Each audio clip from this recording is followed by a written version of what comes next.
মুরিদ হবেন কেন হইলেন? বা হুজুর অমুক মুরিদের সমালোচনা করেছে, পীরের সমালোচনা করেছে। যিনি সমালোচনা করেছেন উনিও জানেন না পীর মুরিদ কি, যিনি পীর মুরিদি করাচ্ছেন উনিও জানেন না পীর মুরিদি কি। যখন পীর মুরিদ জানতো পীর মুরিদ কেন, তখন কোন মায়ের ছেলে কলম ধরে নাই সমালোচনা করার জন্য। আপনারা বুঝতে পারছেন এখন কেন হয়? এখন হচ্ছে কারণ যিনি পীর মুরিদি করাচ্ছেন উনিও তো জানেন না উনি কেন মুরিদ, তিনি কেন পীর। আপনারা বুঝতে পেরেছেন? মুরিদ কেন হব? হুজুর গৌসুল আজম আব্দুল কাদের জিলানী রাদিয়াল্লাহু তাআলা আনহু নিজের মুরিদদেরকে শিখাচ্ছেন মুরিদ কাকে বলে, মুরিদ কেন হবে। মুরিদ মানি, আমি সংক্ষিপ্ত আকারে বলছি, মুরিদ মানি যেই ব্যক্তি ইচ্ছা পোষণ করে, সিদ্ধান্ত গ্রহণ করে, কঠোর সিদ্ধান্ত। কিসের? নিজের আদত পরিবর্তন করার জন্য। আদত কি? হায় হায়, আদত হচ্ছে আপনার ভিতরে, এখানে এই এলাকার নাম কি যেন? নয়াহাটি। নয়াহাটির মধ্যে অনেক বাড়ি আছে না, এটা অমুক বাড়ি। আমাদের এলাকার মধ্যে তো আমরা এরকম বলি, এটা আজিম তালুকদার বাড়ি, এটা বিশ্বাসপাড়া, এটা নাজিব চৌধুরী বাড়ি, ভুইয়া বাড়ি, খাঁ বাড়ি, বাড়ি বাড়ি আছে না। আবার কিছু বাড়ি আছে আমরা কি বলি, ভুইয়া বাড়ির লোকজন বলবে না না ওই বাড়ির লোকজনের সাথে আমরা আত্মীয়তা করি না, বলে না? হ্যাঁ। আবার কিছু গ্রাম আছে, বুঝতে পেরেছেন? কিছু মানুষ আছে না, আমরা বলি পয়দাইশি ফাড্ডাবাজ। পয়দাইশি ফাড্ডাবাজ মানে দুনিয়াতে এসেছে ফাড্ডা করার জন্য, ফাড্ডা শেষ করে দুনিয়া থেকে চলে যাবে। আপনারা বুঝতে পেরেছেন? এরকম লোক আল্লাহর দুনিয়ার মধ্যে আছে। তো আমার এই নফস এটা নয়াহাটি। এটা কি? নয়াহাটি। এখানে নেগেটিভ বাড়িও আছে, পজিটিভ বাড়িও আছে। কিছু বাড়ি অনেক নাম করা ভদ্র মানুষের বাড়ি। তো এখানে ভদ্র মানুষের বাড়ি কোনটা? এই নয়াহাটিতে। এই সিনার নয়াহাটির ভদ্র মানুষের বাড়ি হচ্ছে রু এবং কলবের বাড়ি। হায় হায় হায় হায়, মানুষ আল্লাহর দর্তিটা আজীব জিনিস। ফেরেশতা বানিয়েছেন কি দিয়ে আল্লাহ, এটা আপনারা মাথায় রাখবেন, আমি যেন এখানে আবার ফেরত আসতে পারি।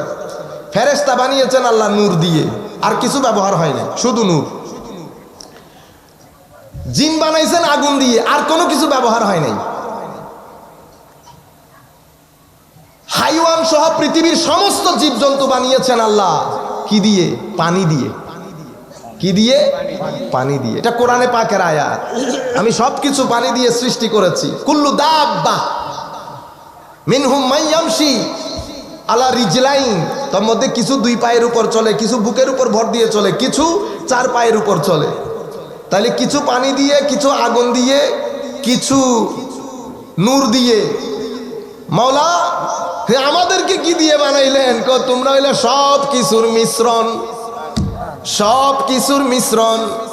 তোমাদের সৃষ্টি লগ্নে আমি যখন মাটির খামির বানিয়েছি, তোমাদের খামিরের ভিতরে শুধু মাটি ব্যবহার করি নাই, মাটিও ব্যবহার করেছি, আগুনও ব্যবহার করেছি, নূরও ব্যবহার করেছি, পানিও ব্যবহার করেছি, হাওয়াও ব্যবহার করেছি। আপনারা বুঝতে পেরেছেন? সেই কারণে আমি নিরেট ফেরেশতা না। লা ইলাহা ইল্লাল্লাহু লা ইলাহা ইল্লাল্লাহু লা ইলাহা ইল্লাল্লাহু লা ইলাহা হাসবি রব্বি জাল্লাল্লাহ মা ফি কলবি গায়রুল্লাহ নূর মুহাম্মদ সাল্লাল্লাহু লা ইলাহা ইল্লাল্লাহু লা ইলাহা ইল্লাল্লাহু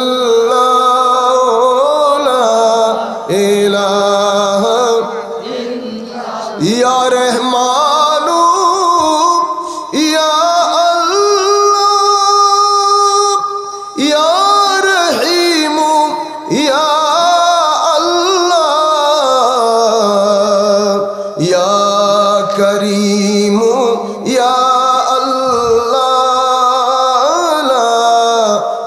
ইলাহা ইল্লাল্লাহু লা ইলাহা ইল্লাল্লাহু লা ইলাহা ইল্লাল্লাহ লা ইলাহা ইল্লাল্লাহ মুহাম্মাদুর রাসূলুল্লাহ সাল্লাল্লাহু আলাইহি ওয়াসাল্লাম।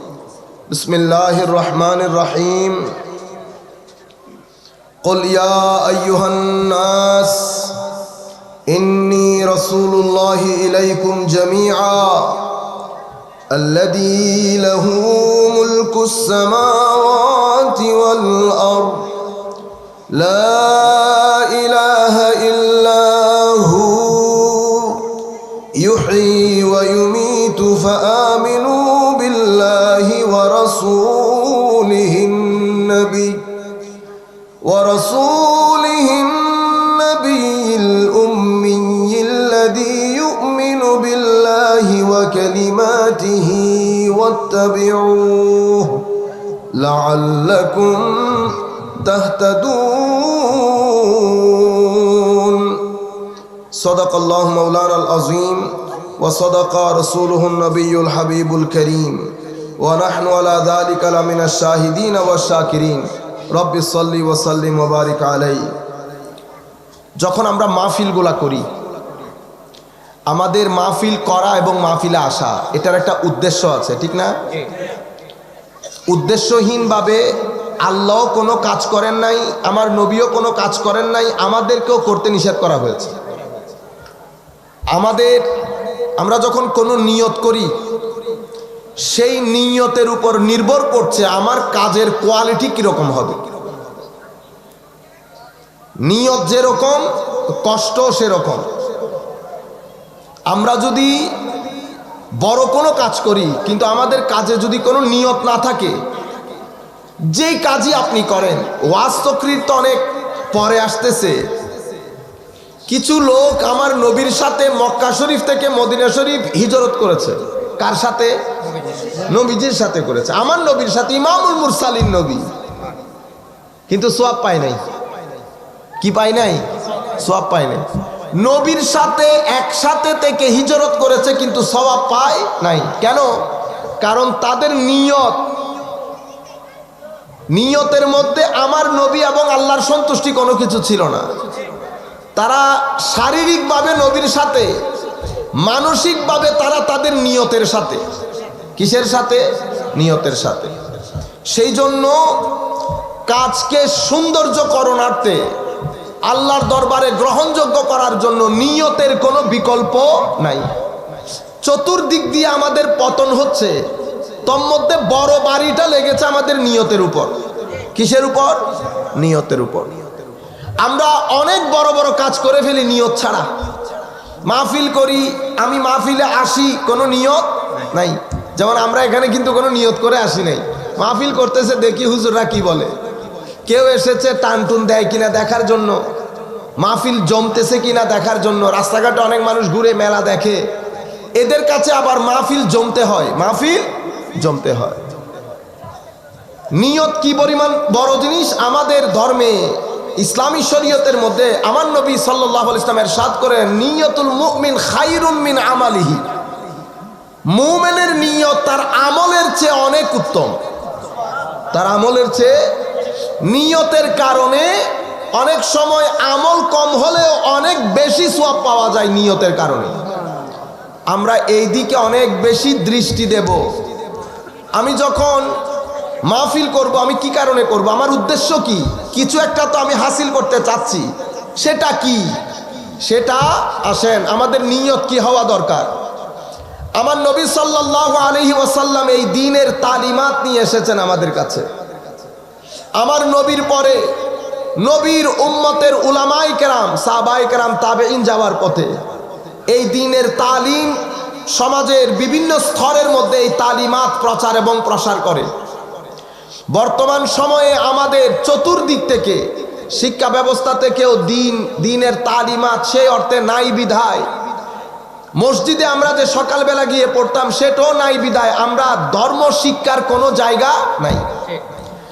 আমাদের এখানে মাহফিলগুলাতে 3টা কাজ হতে হবে। কয়টা কাজ? 3টা।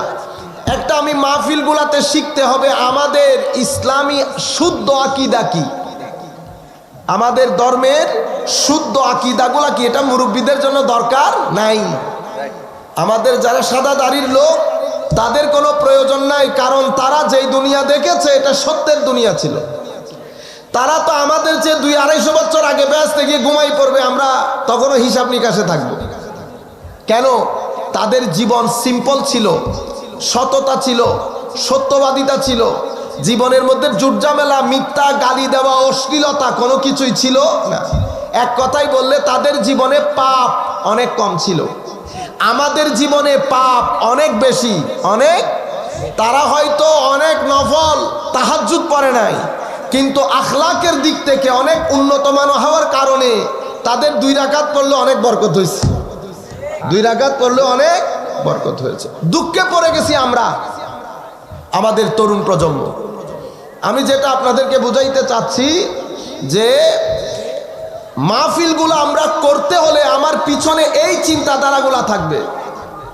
প্রথমে আমি আমার ধর্মের বিশুদ্ধ আকীদাগুলো শিখব, এরপরে আমার নবী সাল্লাল্লাহু আলাইহি ওয়াসাল্লাম যে শরীয়তগুলো দিয়ে গেছে সেই শরীয়তের মধ্যে প্রধান প্রধান যে কাজগুলা, দেখেন তো দেখি আমাদের এখানে আমরা অনেক বড় বড় কথা বলি, বড় বিষয়ে কথা বলি, কিন্তু দেখা যায় আমাদের লোকগুলা নামাজের ফরজ, ওযুর ফরজ পর্যন্ত জানে না, ঠিক না?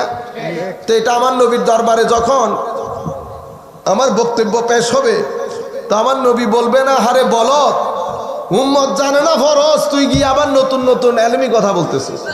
দুঃখের বিষয় না? এখন ওই জিনিসগুলো তুলে ধরারও কোনো সুযোগ নাই। আমি যদি আপনাদেরকে ফরজ, ওয়াজিব, সুন্নত এগুলো শিখাইতে যাই 3 মিনিটে পর্দা খালি হয়ে যাবে, কারণ আমরা গতিহীন, আমাদের কোনো নির্দিষ্ট ডেস্টিনেশন নাই, এইম নাই, মিশন নাই। আমি নিজেও জানি না আমি কেন এসেছি এখানে। তাহলে মাহফিলগুলোর মধ্যে, শরীয়তের মধ্যে যে ফারায়েজে দিন, আমার ফরজ কি কি, হারাম কি কি, কোন কোন জিনিস আমার জন্য হারাম, যেটা আমি পকেটেও নিতে পারবো না, পেটেও নিতে পারবো না, চোখেও দেখতে পারবো না, এগুলা জানার জায়গা এই মাহফিলগুলা। চরিত্রের উন্নতি করার জন্য কি কি কাজ করতে হবে, যেটাকে ইহসান তরিকত বলে, সেই বিষয়গুলা কি কি, অন্তরের পরিশোধন কেমনে করতে হয়, হিংসা বিদ্বেষ মুক্ত জীবন, লোভ মুক্ত জীবন, মানুষকে সহযোগিতা করে জীবন যাপন কেমনে করতে হয়। এক কথাই বলতে গেলে দিন ইসলামের টোটাল শিক্ষার জায়গা হচ্ছে এটা। কিন্তু আনফরচুনেটলি, দুর্ভাগ্যবশত বছরের পর বছর মাহফিল হয়, ঘুরে ফিরে আমরা নির্দিষ্ট কয়েকটা বিষয় থেকে বেরি হইতে পারি। আমাদের লোকজন দিনের টেস্ট থেকে বঞ্চিত হয়। আমরা এখনো পর্যন্ত এতগুলা মাহফিল হওয়ার পরেও জানাজার দোয়া এখনো ইমাম সাহেবকে মসজিদের মধ্যে দাঁড়াই বলে দিতে হয়।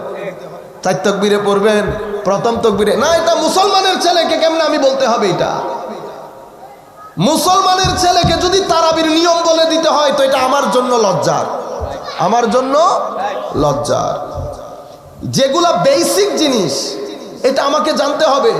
আমি কোরআনকে বাংলার মতো করে পড়লে হবে না, আমি কোরআনকে কোরআনের মতো করে পড়তে হবে।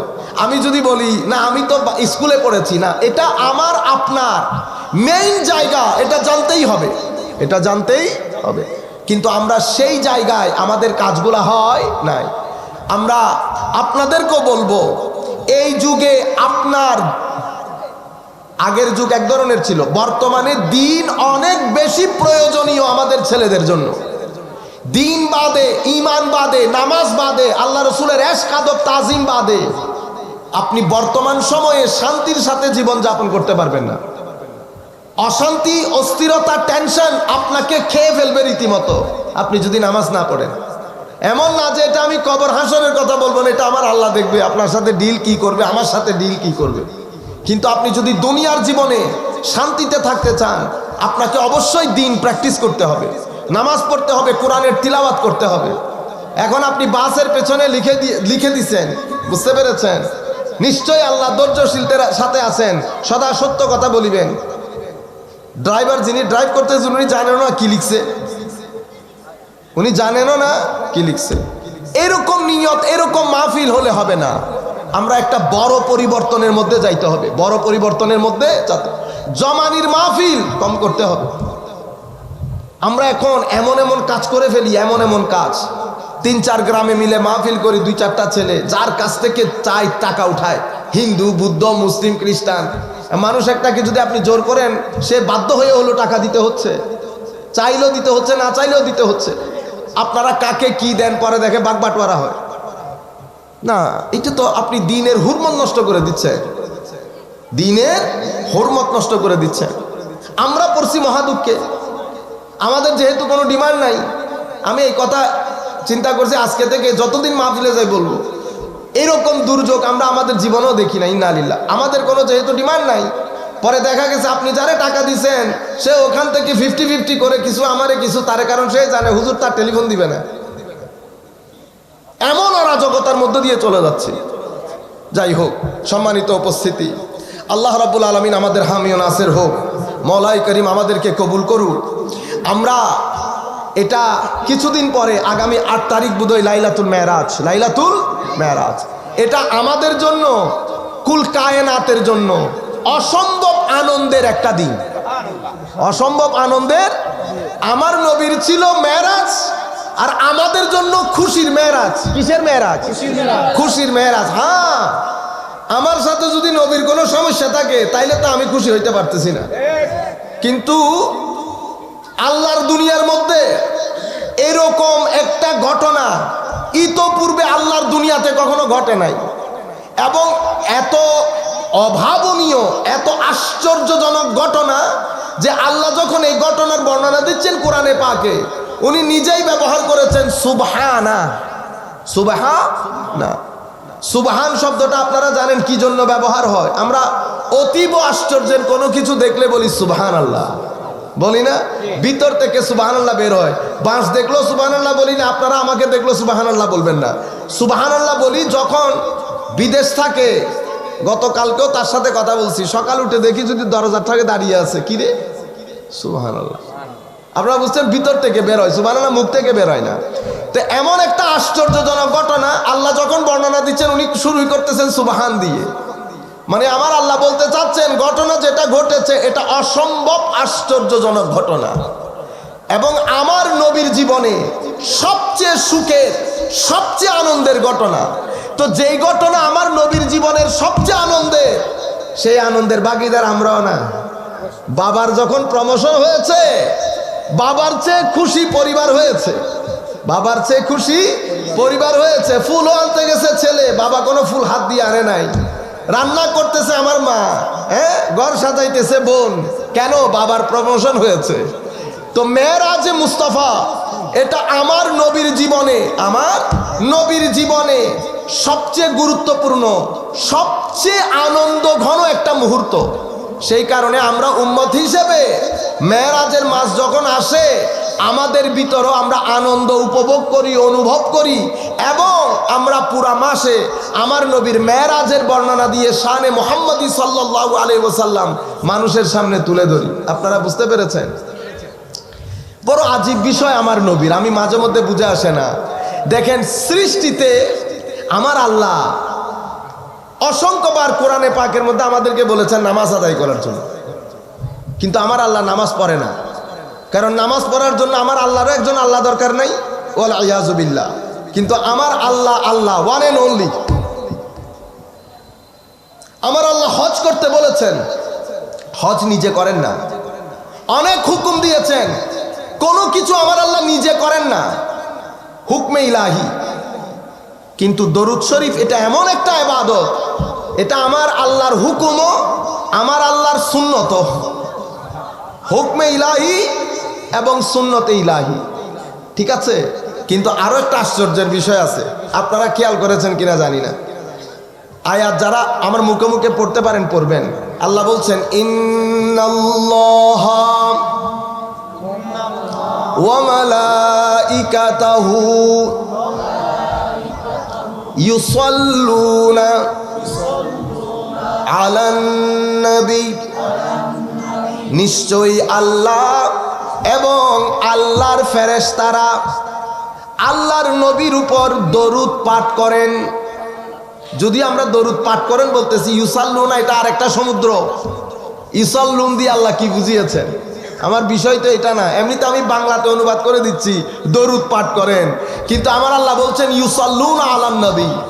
আরবি একটা বিস্তৃত ভাষা, এক এক শব্দের অনেক অর্থ আছে। আপনি কোন দিক দিয়ে যাবেন? ইয়া আইয়ুহাল্লাযীনা আমানু বলেন, সল্লু আলাইহি ওয়া সাল্লিমু তাসলিমা। হে মুমিনগণ, তোমরা আল্লাহর নবীর উপর দরুদ এবং সালাম যেভাবে পাঠ করা প্রয়োজন, অতীব সম্মানের সাথে যেভাবে হক আদায় হয়, সেভাবে আল্লাহর নবীর উপর দরুদ সালাম পড়ো, প্রেরণ করো। সুবহানাল্লাহ বলেন। আচ্ছা, আমাদেরকে বলা হচ্ছে আল্লাহর নবীর উপর দরুদ সালাম প্রেরণ করতে পড়তে, কিন্তু আমরা কি পড়ি? আমরা পড়ি আল্লাহুম্মা সাল্লি আলা মুহাম্মদ। আল্লাহ, আপনি আমাদের নবী মুহাম্মদুর রাসূলুল্লাহ সাল্লাল্লাহু আলাইহি ওয়াসাল্লামের উপর দরুদ পড়েন। আল্লাহ বলেছেন আমাদেরকে পড়তে, আমরা তুলে দিয়েছি আল্লাহর কাঁধে। আল্লাহ বলেছেন আমাদেরকে পড়তে, কিন্তু আমরা পড়ছি না। বড় আজীব বিষয়। প্রত্যেক দরুদের মধ্যে আমরা বলছি আল্লাহুম্মা সাল্লি আলা মুহাম্মদ, আল্লাহ আপনি পড়েন, কিন্তু হুকমে কোরআন হচ্ছে আমরা যেন পড়ি। হায় হায় হায়। জানেন উলামায়ে কেরাম কি লিখছেন এটার উপর? আমাদের উলামায়ে কেরাম যারা আছেন, লিসানুল আরবের মধ্যে সালাত শব্দের অর্থে যখন আপনারা খুঁজবেন, বিশাল তো অনেক অর্থের বর্ণনা। সালাত শব্দের, সালাত আরবির মধ্যে সালাত শব্দ আছে না? সালাত মানে নামাজ বলি না, কিন্তু আপনারা জানেন সালাতের কত অর্থ আছে? আমি দুইটা এমনিতে ডিল মারি, ওই যে আটার ভিতরে লবণের ছিটার মতো। সলাতকে সলাত বলা হয় কেন? সলাতের একটা অর্থ লোহা আগুনে দিয়ে সিধা করা, লোহা আগুনে দিয়ে সিধা করা। সলাতের আরেকটা অর্থ লাকড়ি আগুনে দিয়ে পোড়ানো। সাল্লাইতুল উদা আলান নার, আমি কাঠ পুড়িয়েছি কিসে? আগুনে। তাহলে এই সালাতের সাথে ওই সালাতের সম্পর্ক কি? সালাত এমন একটা ইবাদত যেটা আপনার নফসকে আল্লাহর মহব্বতের আগুনে পুড়িয়ে সোজা করে ফেলে। সুতরাং সালাতের মাধ্যমে যদি নফস সিধা না হয়, বোঝা যাবে আগুন জ্বলে নাই। ঝামেলা হয় আগুনের মধ্যে আছে, নয় লাকড়ির মধ্যে আছে। লাকড়িতে পানি লাগলে আগুনে জ্বলে না, কিন্তু এই আগুনের মধ্যে কোনো সমস্যা নাই। এটা আমার আল্লাহর ইশকের আগুন। সমস্যা হয়েছে আমার সালাতে, আমার লাকড়িতে।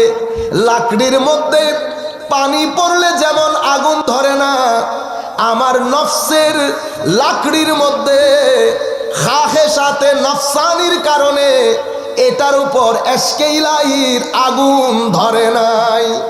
সেই কারণে 10 বছর 20 বছর 30 বছর নামাজ আদায় করেছি, মসজিদ থেকে বের হয়ে আবার গালিও দিয়েছি, হাঁটুর উপর কাপড় তুলেছি, 2 ভাইয়ের মধ্যে লাগিয়ে দিয়েছি, জায়গা দখল করেছি, মিথ্যা বলেছি, আমানতের খেয়ানত করেছি। অথচ নামাজ পড়ার পরে এগুলা হওয়ার কথা ছিল না। কারণ নামাজ আপনার নফসকে জ্বলে পুড়িয়ে ছারখার করে দেওয়ার কথা। নফস যখন ইশকে ইলাহির আগুনে জ্বলে যায়, পুড়ে যায়, নফসের দেওয়াল ধপাস করে ভেঙে পড়ে। নফসের দেওয়াল ধপাস করে ভেঙে পড়ার পরে আল্লাহ এবং কলবের মাঝখানে কোনো হিজাব থাকে না। বান্দা তখন আল্লাহর ওয়ালিতে, বান্দা থেকে আল্লাহর বন্ধুতে পরিণত হয়। সুবহানাল্লাহ।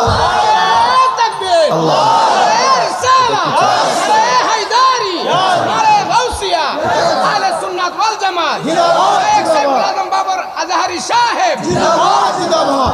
সাল্লাইতুল উদা আলান নার, মানি আগুন, আগুনের মধ্যে আমি লাকড়িকে পোড়ানো, জ্বালানো। কিন্তু আমাদের এখন এখানে আগুন কোনটা, লাকড়ি কোনটা? কোন লাকড়ি হইলো তোমার নফস। এটাকে নামাজের আগুনে, এশকের আগুনে সিধা করা বাদে, জ্বালানো পোড়ানো বাদে এখানে সিধা করা যায় না। সে কারণে আপনারা দেখছেন না, আমরা ব্যাংকে চাকরি করি, বিভিন্ন চাকরি বাকরি করি, 20-30 বছর পরে আমাদের অনেক উন্নতি হয় না, কিন্তু নামাজের যৌক এবং শৌক যেই দিন প্রথম শুরু করেছিলাম সেই দিন থেকে আজকের দিন পর্যন্ত যৌক বাড়ে নাই, যৌক বাড়ে নাই, হয় জায়গার মধ্যে নতুবা আরো নিচে নামতেছে। কিভাবে যৌক বাড়ে নাই? কারণ নামাজ যদি নামাজ হয় তো আমি পরিবর্তন হয়ে যাওয়ার কথা।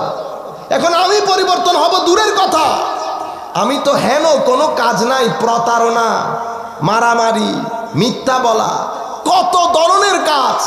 বয়স বেড়ে যাচ্ছে, বয়সের হায়া খতম হয়ে গেছে, আল্লাহর হায়া খতম হয়ে গেছে, রসুলে পাকের হায়া খতম হয়ে গেছে। এই যে হায়া চলে গেছে আমার ভিতর থেকে, মনে রাখবেন নামাজ মানুষকে হায়াদার বানায়। নামাজ মানুষকে কি বানায়? হায়াদার। নামাজি মানুষ যেই ব্যক্তি মুখে আল্লাহর মোহাব্বত নিয়ে একবার আল্লাহ বলে ডাকে, কি বলে?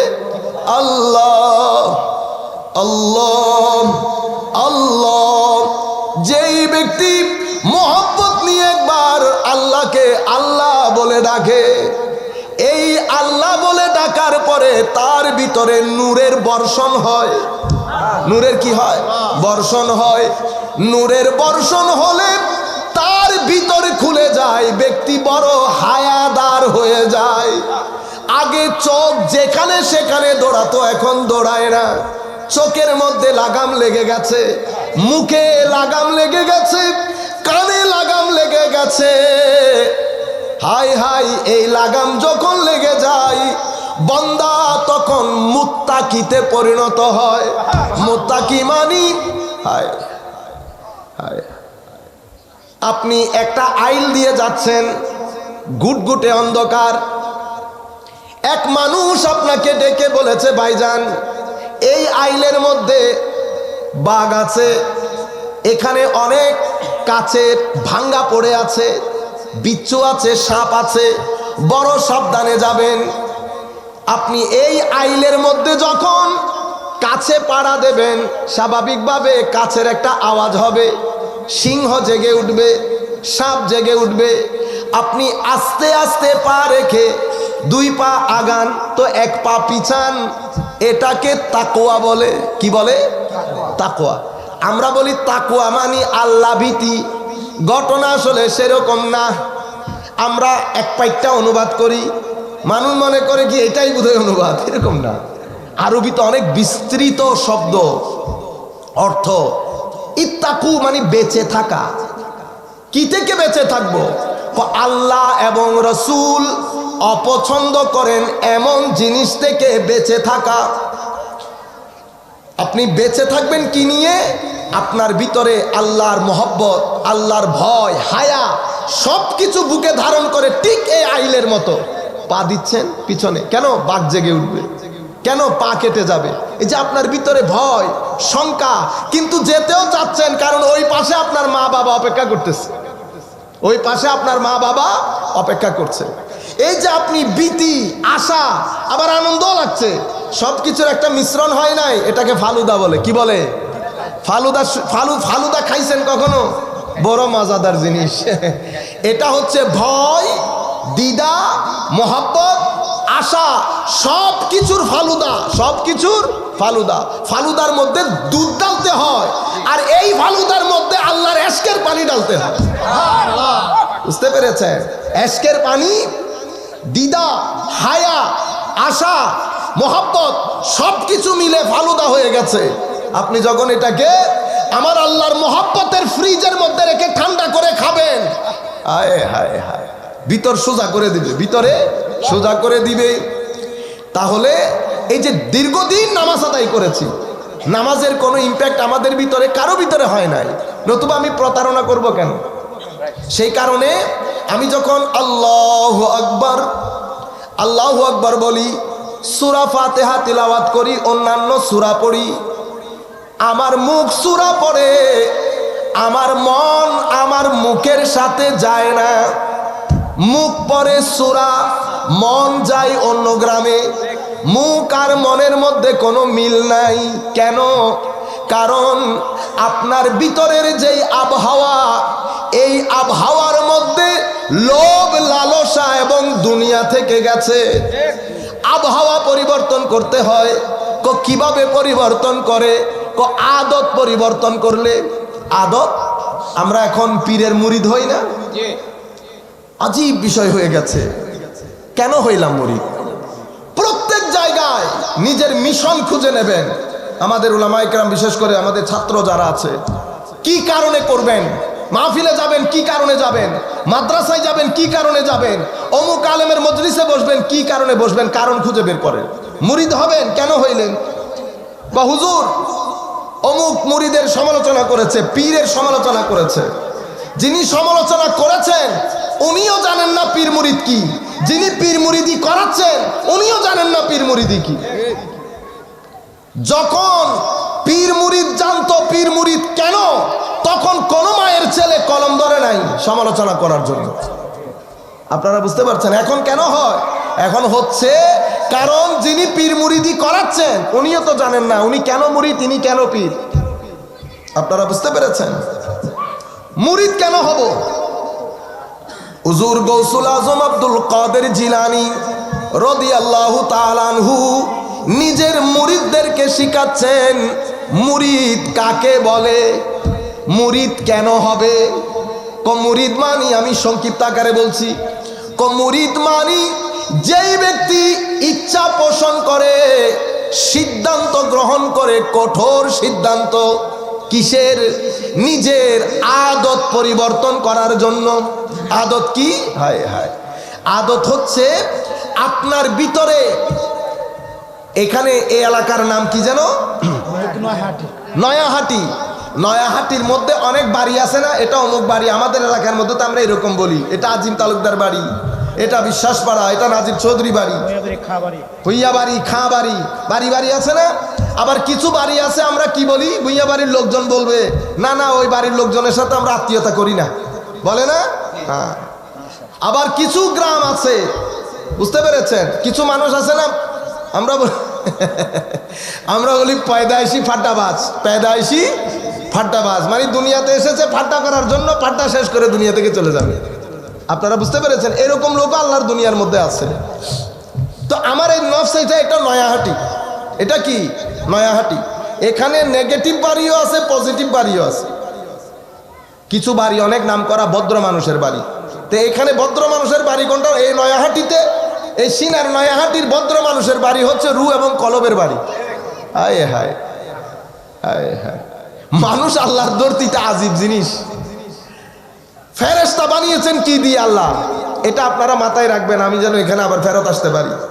ফেরেশতা বানিয়েছেন আল্লাহ নূর দিয়ে, আর কিছু ব্যবহার হয় না, শুধু নূর। জিন বানাইছেন আগুন দিয়ে, আর কোনো কিছু ব্যবহার হয় নাই। হাইওয়ান সহ পৃথিবীর সমস্ত জীবজন্তু বানিয়েছেন আল্লাহ কি দিয়ে? পানি দিয়ে। কি দিয়ে? পানি দিয়ে। এটা কোরআনে পাকের আয়াত। আমি সবকিছু পানি দিয়ে সৃষ্টি করেছি। কুল্লু দাব্বা মিনহুম মাইয়ামশি আলা রিজলাইন, তার মধ্যে কিছু দুই পায়ের উপর চলে, কিছু বুকের উপর ভর দিয়ে চলে, কিছু চার পায়ের উপর চলে। তাহলে কিছু পানি দিয়ে, কিছু আগুন দিয়ে, কিছু নূর দিয়ে। মাওলা আমাদেরকে কি দিয়ে বানাইলেন? তোমরা হইলে সব কিছুর মিশ্রণ, সব কিছুর মিশ্রণ। তোমাদের সৃষ্টি লগ্নে আমি যখন মাটির খামির বানিয়েছি, তোমাদের খামিরের ভিতরে শুধু মাটি ব্যবহার করি নাই, মাটিও ব্যবহার করেছি, আগুনও ব্যবহার করেছি, নূরও ব্যবহার করেছি, পানিও ব্যবহার করেছি, হাওয়াও ব্যবহার করেছি। আপনারা বুঝতে পেরেছেন? সেই কারণে আমি নিরেট ফেরেশতা না, কিন্তু ফেরেশতার বৈশিষ্ট্য আমার ভিতরে আছে। আমি নিরেট শয়তান না, কিন্তু শয়তানের বৈশিষ্ট্য আমার ভিতরে আছে। কারণ শয়তান যেটা দিয়ে বানাইছে সেটা আমার ভিতরেও। এই আপনারা দেখবেন এখানে আরেকটা কথা বলে রাখি আপনাদের সচেতনতার জন্য, খালি আমি এগুলা বললে হবে, সচেতনতা দরকার আছে। অ্যান্টিবায়োটিকের যে কোর্স হয় সেটা আপনারা জানেন, হ্যাঁ? 5 দিন হয়, 4 দিন হয়, 7 দিন হয়, এবং এই কোর্স যে শেষ করা মেডিকেল সায়েন্সের ভাষায় ফরজ, এটা আপনারা জানেন। শরীয়তের মধ্যে যেমন ফরজ, মেডিকেল সায়েন্সের ভাষায়ও কি আছে? ফরজ। ওরা কি বলে? কম্পালসরি, আমরা যেটাকে ফরজ বলি। তো আপনারা বেশি পণ্ডিতি করিয়েন না, আমাদের এখানে পণ্ডিতি শুরু হয়েছে, আমার বাবাও করে পণ্ডিত, বুঝতে পেরেছেন? কি করে? কই 2 দিন খাইলে চলে। ওরে বাপরে, 2 দিন খাইলে চলে না, 3 দিন পরে আপনারা যখন অ্যান্টিবায়োটিক দিবে, অ্যান্টিবায়োটিক কাজ করবে না, তো ঝামেলায় পড়ে যাবো না?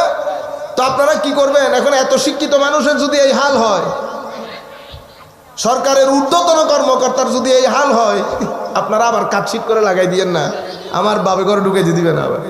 তো বলতে চাচ্ছিলাম, আপনারা আল্লাহর ওয়াস্তে অ্যান্টিবায়োটিক যদি খান, অবশ্যই কোর্স শেষ করবেন, অবশ্যই কোর্স শেষ করবেন, নাম্বার 1। নাম্বার 2, আপনাদের বাচ্চাদেরকে ঘন ঘন অ্যান্টিবায়োটিক খাওয়ানো থেকে বিরত রাখবেন। ঠাস করে ওষুধ খাওয়াই দিয়েন না, অবশ্যই ডাক্তারকে জিজ্ঞেস করবেন, নাম্বার 2। নাম্বার 3, এক ভদ্রলোককে পাঠাইছি এক প্রফেসরের কাছে, আমাদের পরিচিত প্রফেসর, ওষুধ দিছে, 7 দিন ঠিক হয় নাই। পণ্ডিতি করে কার কাছে গেছে? ওই লোকাল মেডিসিনের দোকানের কাছে। 3 দিন পরে আমার আইসা বলতেছে, স্যার আপনি কোন ডাক্তারের কাছে পাঠাইলেন? এত বড় ডাক্তার, এতগুলা ফিস, 7 দিন ধরে তো আমি নাড়াচাড়া করতেই পারি নাই। পরে কি করলেন?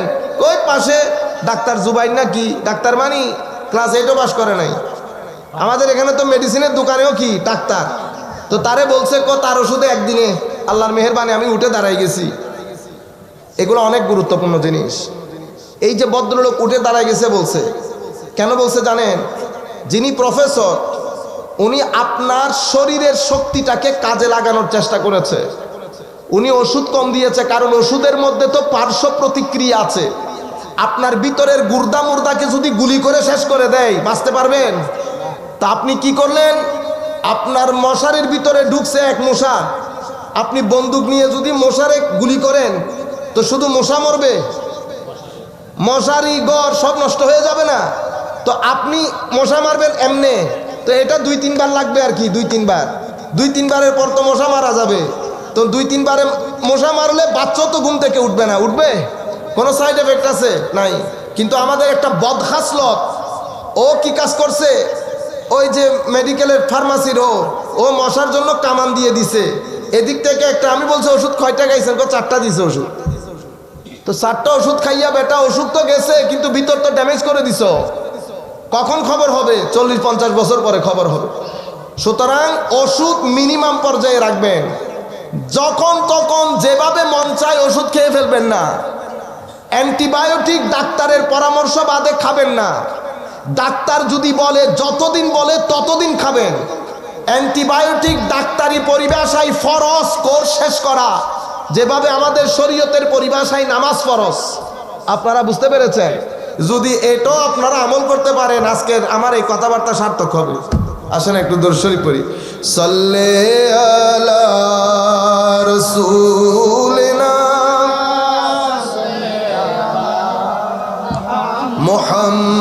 মুহাম্মাদিন সাল্লে আলা হাবিবিনা সাল্লে আলা মুহাম্মাদিন। জমিন ও জমান তোমারে লিয়ে মকিন মকাম তোমারে লিয়ে চুনিও চুনা तुम्हारे लिए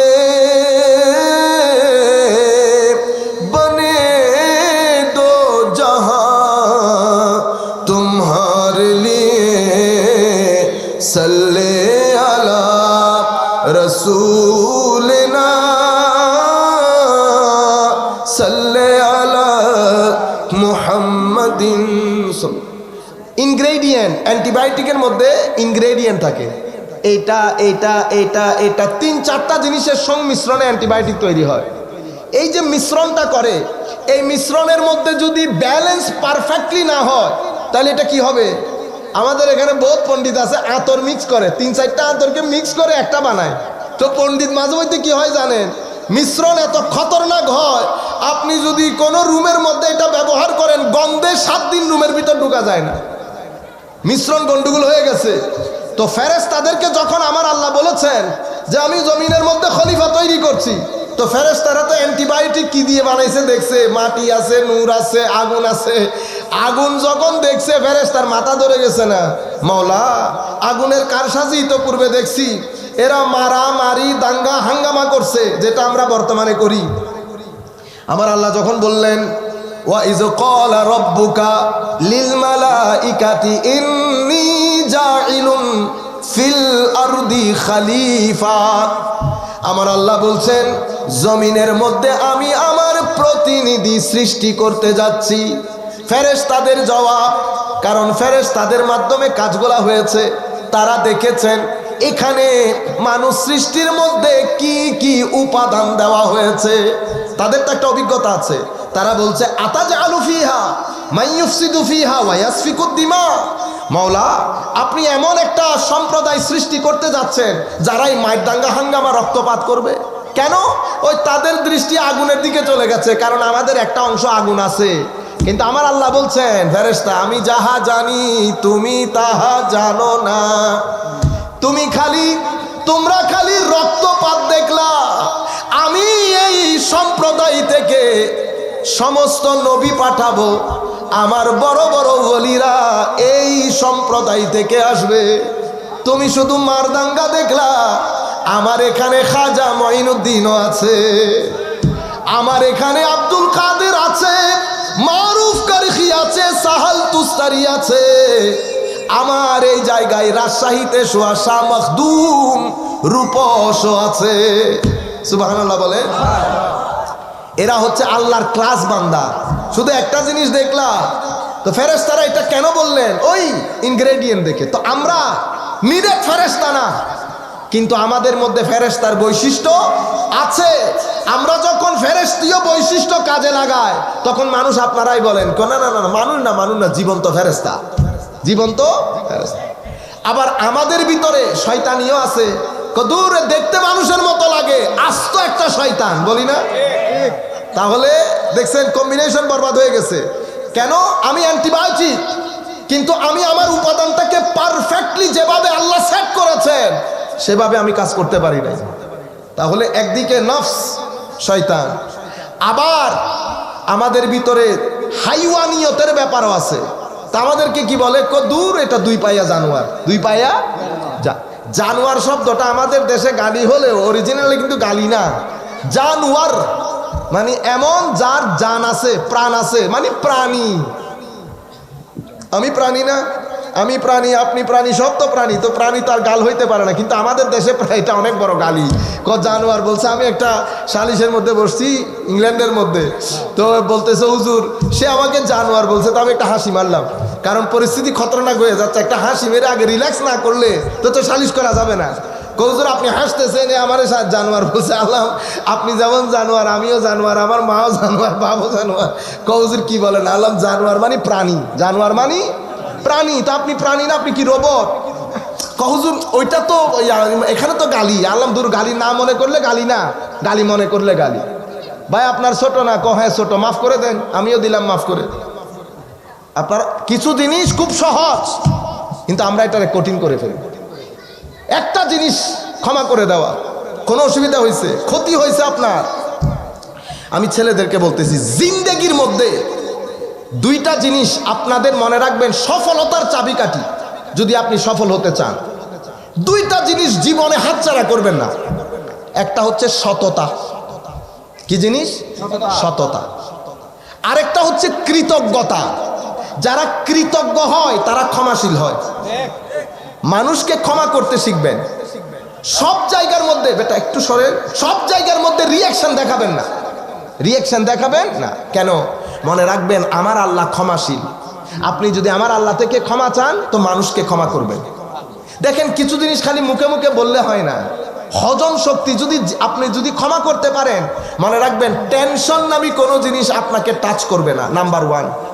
নাম্বার 2, আপনাকে আল্লাহ মানসিক অস্থিরতা থেকে বাঁচিয়ে রাখবেন। কয়টা জিনিস বললাম? টোটাল 3টা, মেইনলি 2টা।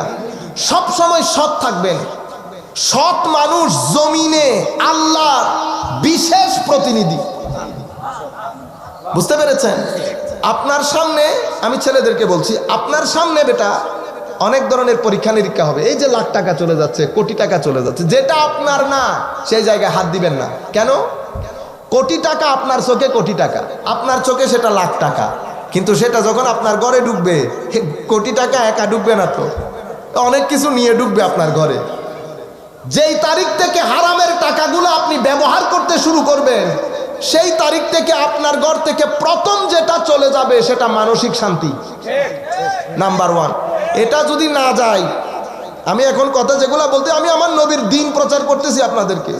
আপনারা আমরা মনে করছি এত হালকা, নবীর দিন অসুবিধা নাই। কবরের মধ্যে কি হয়? ও কবর অনেক দূরে, কবরে তো আমার আল্লাহ আল্লাহর বান্দাকে দেখবেন। আমি দুনিয়ার কথা বলতেছি। যেই হারামের টাকা ঘরে ঢুকবে, মানসিক শান্তি পিছনের দরজা দিয়ে বের হয়ে যাবে, নাম্বার 1। নাম্বার 2, শারীরিক অসুস্থতা চতুর্দিক থেকে আপনাকে গিলে খেয়ে ফেলবে। মানসিক অসুস্থতা বেড়ে যাবে, শারীরিক অসুস্থতা বেড়ে যাবে। নাম্বার 3, ঘর থেকে আয় বরকত পরিপূর্ণরূপে নিশ্চিহ্ন হয়ে যাবে। নাম্বার 4, স্ত্রী এবং সন্তান অবাধ্য হয়ে যাবে, বদকিরদার হয়ে যাবে, বদসুলুক হয়ে যাবে, বুঝতে পেরেছেন? এবং সে তার শেষ কোথায় গিয়ে হয় আল্লাহ আল্লাহ রসুল জানে। পৃথিবীতে এই পর্যন্ত হারামকে হজম করেছে, আল্লাহর ধরতিতে কোনো মেসাল নাই। আপনারা যাদেরকে মনে করেন অনেক শান্তিতে আছে, গিয়ে একবার জিজ্ঞেস করে দেখিয়ে কে শান্তিতে আছে। मैंने सोचा कि मेरे अलावा हर बंदा मुझसे बहुत बहुत सुकून में है, तो मैं निकला, मैं पूछा, हर बंदे के पास गया, पूछा तेरे हाल क्या है? तो जब मैंने सुना तेरा गम, मुझे लगा मेरा गम बहुत कम। আমি ঘরে ঘরে খুঁজেছি জিজ্ঞেস করার জন্য কে শান্তিতে। যাকে মনে করেছি বেশি শান্তিতে তারে জিজ্ঞেস করলাম। সে যখন তার দুঃখের কাহিনীর বর্ণনা দিল, আমি নিজেকে বললাম, বেটা আমার গম, মানে আমার কষ্ট তোমার চেয়ে অনেক কম, তোমার চেয়ে অনেক। আপনারা প্রাডো গাড়ি দেখলে আপনারা মনে করেন কি, ও আল্লাহ জানে কি, মাফি, আল্লাহর কাছে কামনা করবেন প্রাডো গাড়ি না বেটা, শান্তির জীবন, সম্মানের জীবন। আমাদের এখান থেকে সব ডেফিনিশন চেঞ্জ হয়ে গেছে। আমি জানি না আপনারা আমার কথাগুলো বুঝতেছেন কিনা। আমাদের এখানে আমার ছেলে বহুত তরক্কি করছে, উন্নতি করছে। কি উন্নতি করছে? ছেলে মাটির ব্যবসা, অমুকের ব্যবসা, 2 নম্বরই 10 নম্বর করে ব্যাংকে টাকা জমাইছে, 2 গরু দিয়ে আমাদের চট্টগ্রামের বাসায় মেজবানি দিছে। আমাদের কাছে এটা উন্নতি। আমার বেটা এটা উন্নতি না। সে টাকা বাড়ছে, টাকা কমবে 2 দিন পরে, এটাকে উন্নতি বলে না। উন্নতি কাকে বলে? যখন আপনার সন্তানকে সমাজের সবাই সম্মান করবে, সমাজের লোকজন আপনার সন্তানের মাধ্যমে উপকৃত হবে, তখন আপনি বলবেন আপনার সন্তান উন্নতি করেছে। কি বললাম? যখন আপনার সন্তানের সম্মান বাড়বে, এলাকার লোকজন সম্মান করবে, সমাজের অসহায় নিপীড়িত মানুষগুলো তার মাধ্যমে উপকৃত হবে, তো বুঝতে হবে আপনার সন্তান উন্নতি করেছে, আপনার সন্তান উন্নতি করেছে। আমাদের এখান থেকে সমস্ত ডেফিনিশন পরিবর্তন হয়ে গেছে। তাইলে আমি আপনাদেরকে কি বললাম? হারাম কোনোভাবে সন্তানের পেটে তো দূরের কথা, মনে রাখবেন, আপনি যদি সন্তানকে ভালো হন, ভালো হও, তোমরা ভালো করে চলবা, সৎ কথা বলবা, সত্যবাদী হবা, সন্তান কখনো হবে না। আপনি যেটা বলেন সেটা সন্তান হবে না। আপনি যেই, আপনার সন্তানও সেই। আপনি আমার কথা বুঝেন নাই? আমার ভিতরে যদি সততা থাকে, অটোমেটিক্যালি সততার বাতাস আমার ছেলের ভিতরে গিয়ে লাগবে। আমি মুখে বললেও লাগবে, আমি মুখে না বললেও লাগবে। এটা আমরা নিজেরা দেখছি। আমাদের বাপ চাচারা কোনোদিন আমাদেরকে বলে নাই ভালো হইতে, সৎ হইতে, কিন্তু তারা 6 ভাইয়ের 5 ভাই সরকারের ঊর্ধ্বতন কর্মকর্তা ছিলেন। কিন্তু আমাদের জীবনে আমরা এরকম সৎ মানুষ দেখি নাই, এরকম সিম্পল মানুষ দেখি নাই। তো ওনারা কি আমাদেরকে কখনো বলছেন সৎ হও, বেচা যাইও না? কিছুদিন আগে একজনকে বলতেছি, আপনি টাকার কথা বলিয়েন না, টাকা দিয়ে আপনি আমার জুতার ফিতাও কিনতে পারবেন না। আপনার টাকা দিয়ে কেন? বেটা আমি গৌসুল আজমের গোলাম। আমি কার গোলাম? হুজুর গৌসুল আজমের গোলাম। তুমি আমার চিন্তা করতেছো গৌসুল আজমের গোলামের জুতার ফিতার দামও তোমার চেয়ে বেশি। এই যে গায়রত, বুঝতে পেরেছেন? এটা কোন জায়গা? এটাকে বলে এনার্জি, পজিটিভ এনার্জি। এটা কোত্থেকে আসছে? এটা ওই বাপদাদার রক্ত থেকে। কেন? এটা কেউ মুখে বলে নাই, ওনারা আমাদের জীবনও তো আমার বাবা বলে নাই সৎ হইও, সৎ হইও। এতগুলো প্রোগ্রামে যাইতেছি, কোনোদিন বলছি অ্যাডভান্স দিতে হবে, আমাদেরকে টাকা দিতে হবে, আপনারা দেনও না। যেই টাকা দেন ওই টাকা দিয়ে আমাদের ভাড়ও উঠে না। ঠিক আছে, তো আমি আপনার ওইটা পরোয়া করতেছি না, আমার গায়েও লাগতেছে না। মন খারাপ হয় মাঝে মধ্যে। আপনারা মন খারাপ হয় কখন?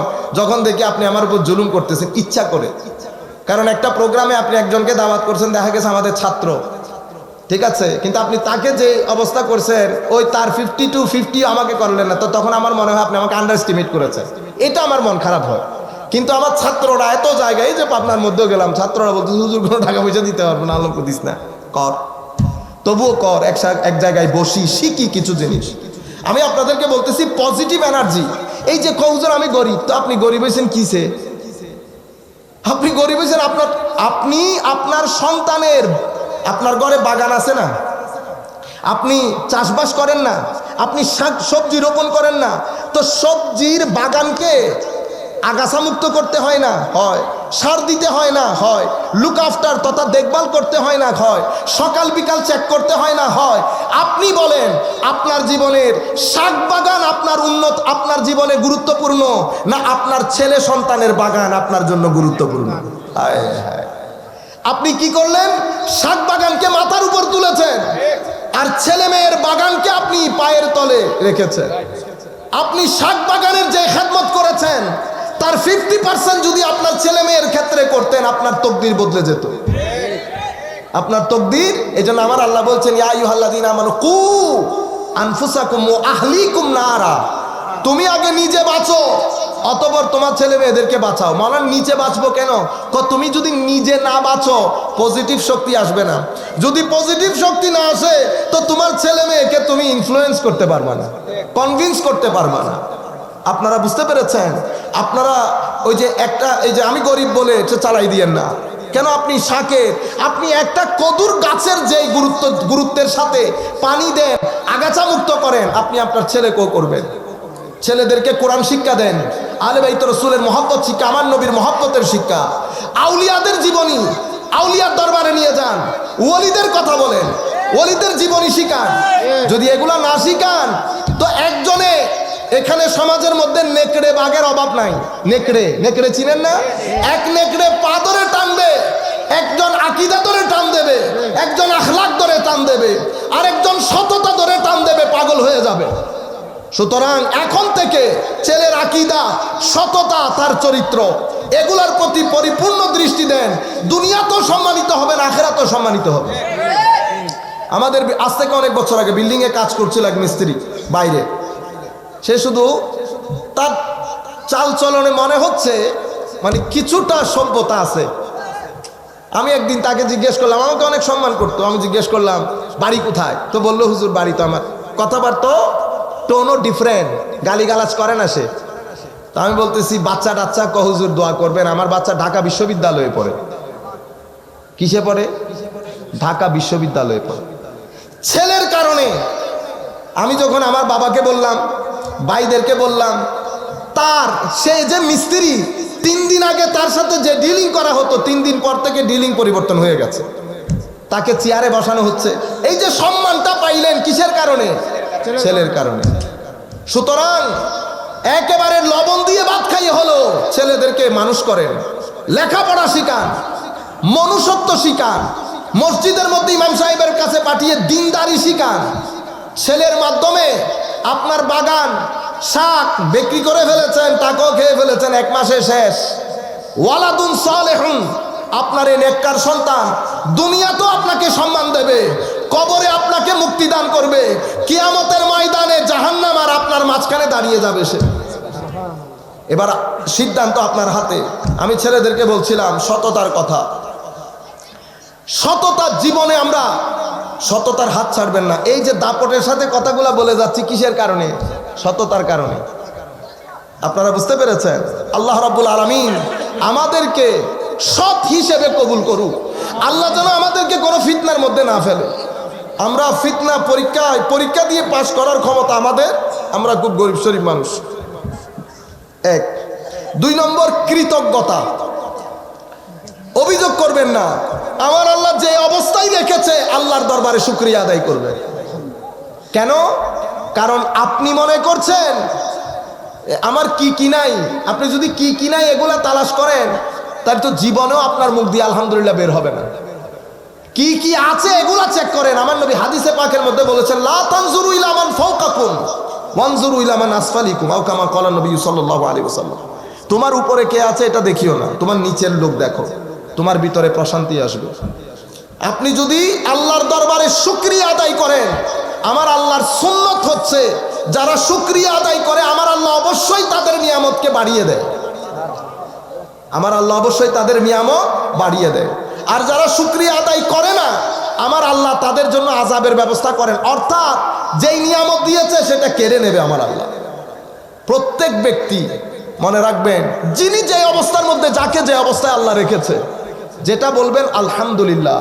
ক্ষেতের পাশে দাঁড়িয়ে চিন্তা করবেন আল্লাহ কি নিয়ামত আপনাকে দিয়েছেন। আপনি সুস্থ, 2 পা 2 হাত, ভাতের ব্যবস্থা হচ্ছে, আল্লাহর জমিনের মধ্যে থাকতেছেন। এর চেয়ে বড় আসমান, নিচে জমিন, হাওয়া চলতেছে, অক্সিজেনের ব্যবস্থা করেছেন আমার আল্লাহ। আমার আল্লাহ আল্লাহকে ডাকার তৌফিক দান করেছেন। কাফেরও তো হতে পারতেন, মুশরিকও হতে পারতেন, মূর্তি পূজারী হতে পারতেন। আমার আল্লাহ সেই জায়গা থেকে নিয়ামত দিয়েছে আপনাকে। হ্যাঁ, আলহামদুলিল্লাহ বলবেন। সেই কারণে শুকরিয়া 4 ভাবে আদায় করা যায়। কয় ভাবে? 4 ভাবে। একটা হচ্ছে ওই আইলের পারে, আইল। আপনারা আইল বলেন, লাইল বলেন। আইল শব্দটা ইংরেজি শব্দ, এটা জানেন? আইল শব্দটা যে ইংরেজি শব্দ এটা জানেন? আমাদের ছেলেদেরকে বলছি বেটা, আইল ইংরেজি শব্দ। আইল কি শব্দ? ইংরেজি। আমি এটা আমাদের চট্টগ্রামে আমরা আইল বলতাম। আমি চিটাঙ্গারা যে বাসার উপর যেই খুঁজতে আমি যখন ইংল্যান্ডে গেছি তখন দেখলাম ও আচ্ছা আইল তো এটা ইংরেজি শব্দ, ওরাও বলে দিস আইল। আহলাম কিরে কোন আইলে চলে আসছি চিটাং থেকে। তো আপনাদেরকে বলতে চাচ্ছি এই যে আইলের পাশে লাইলের পাশে দাঁড়িয়ে আপনি যে আলহামদুলিল্লাহ বলেছেন, এটা হচ্ছে নিজে নিজে শুকরিয়া আদায় করা। এটাকে আমরা কি বলি? জিক্রে নেমা। জিক্রে নেমা। ইয়া বানি ইসরাঈল আযকুরু নি'মাতি আল্লাতী আন'আমতু আলাইকুম। শুকরিয়া আদায় করতে, আমি শুকরিয়া আদায় করলাম, এটা নিজে নিজে শুকরিয়া আদায় করা, এটাকে বলি জিক্রে নেমা। আরেকটা হচ্ছে তাহদিসে নেমা। তাহদিসে নেমা মানে প্রথমটা নিজে নিজে, পরেরটা মানুষ ডেকে আলোচনা করা। আল্লাহর দরবারে শুকরিয়া, আল্লাহ আমাকে এই নিয়ামত দান করেছে। এটাকে কি বলে? তাহদিসে নেমা। নিয়ামতের কথা মানুষের সাথে শেয়ার করা। ওয়া আম্মা বিনি'মাতি রাব্বিকা ফাহাদ্দিস। নিয়ামতের কথা মানুষকে বলা, এটা হুকমে ইলাহি। এটা কি? আল্লাহ। সেই কারণে আমরা আমার নবীর জন্য মিলাদ মাহফিলের আয়োজন করি। কিসের আয়োজন? মিলাদ মাহফিলের আয়োজন। তো মিলাদ মাহফিলের আয়োজন কেন করি? তাহদিসে নিয়ামতের জন্য। নিয়ামতের কথা মানুষকে বলার জন্য। কোন নিয়ামত? তো এটা নিয়ামত না, নিয়ামতে আন-নিয়ামত আন-নি'মা আল কুবরা, সবচেয়ে বড় নিয়ামত। বলেন তো দেখি, একজন পাগলকেও যদি জিগান উম্মতের জন্য আমার নবীর চেয়ে বড় নিয়ামত আছে? নাই। আপনি যদি মনে করেন যে না আরো বড় নিয়ামত আছে, আপনি যদি মনে করেন এখানে ওই নিয়ামতের কথা বলা হয় নাই, বাইরে ভাই আপনি পাশে জায়গা আছে, আপনিও প্যান্ডেল করে ওখানে ওয়াজ করেন, আপনি মানুষদেরকে ডিস্টার্ব করিয়েন। ওয়া আম্মা বিনি'মাতি রাব্বিকা ফাহাদ্দিস। ফাহাদ্দিস মানে ডিসকাস, অর্থাৎ মানুষের সাথে আলোচনা করো। তো এখন মানুষের সাথে আলোচনা করার জন্য কি কি দরকার? আলোচনাকারী দরকার। এই যে আছে না আলোচনাকারী, আলোচনা শোনার লোক দরকার। এখন মানুষ দূর দূরান্ত থেকে এসেছে, একটু তাবাররুকাতের ব্যবস্থা। আমার নবী খাওয়ানো পছন্দ করতেন, খাওয়াইতে বলতেন। তো যেহেতু নবীর নিয়ামত, আমার নবী নিয়ামতের কথা মানুষকে বলছি, তো একটু খাওয়ার ব্যবস্থা করেছি। মানুষ বেড়ে গেছে, ওই দূরের লোক শুনতেছে না, কয়েকটা লাউড স্পিকারের ব্যবস্থা করো।